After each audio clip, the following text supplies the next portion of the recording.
Welcome back to PowMr channel. In this video, we will demonstrate how to complete a BMS communication setup between the POW-HVM6.2K-48V-LIP Inverter and the lithium battery. First, make sure that inverter and battery are properly connected and that inverter starts off smoothly. Then use a Cat5e Ethernet cable and Cat5e RJ45 connectors to configure the BMS communication line.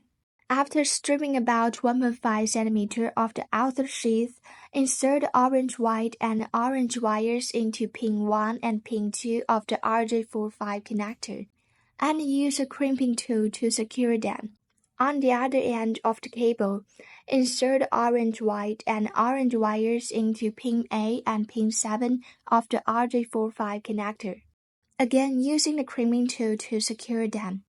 Once the connections are made, plug the end with pin 1 and pin 2 into the inverter's RS45 port, and the end with pin 8 and pin 7 into the battery's RS45 port. Next, access the inverter's settings menu to configure the communication protocol. In setting item 5, select the corresponding protocol. If the settings are correct, the LI icon will appear to the right of the battery icon on the main page. If the wrong protocol is selected, the inverter's main screen will display fault code 19. That's all for the BMS communication guide between the POW-HVM6.2K-48V-LIP Inverter and the lithium battery. We hope this helps, and thank you for watching. See you in the next video.